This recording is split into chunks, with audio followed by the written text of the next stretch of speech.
Tonight, the death toll now at least 230. The National Guard and FEMA on the ground for days now. Tonight, they're now dealing with something else. The false claims and conspiracy theories about FEMA and the federal help being pushed by former President Trump. North Carolina's Republican senator knocking down the false claims, and just moments ago, Vice President Harris before the cameras calling the false claims by the former president irresponsible, saying Americans in the storm zone are entitled to the help. Morgan Norwood from North Carolina tonight.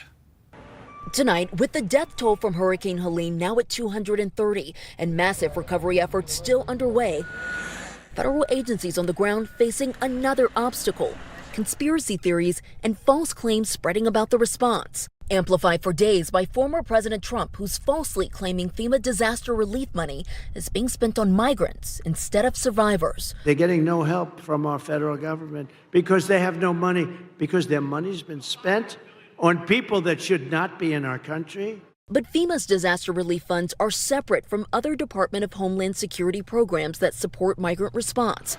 Good afternoon, everyone. At the White House, a remarkable scene in the middle of an emergency response, having to knock down conspiracies. This needs to stop.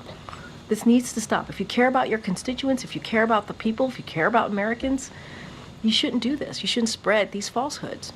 It is dangerous. The White House debunking multiple claims being spread on social media that FEMA is confiscating property or that survivors will only get $750 in aid. People who have a microphone and a podium should not continue to spread this falsehood. FEMA's director warning the false claims could keep aid from getting to the people who need it most. People that have been impacted are afraid to apply for our assistance that then they can get a hotel room.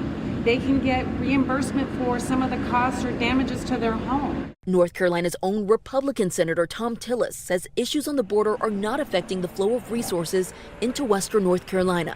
On this side of the house was the kitchen. Stuart Pacio's home was one of the many that floated away in the floodwaters. It's home.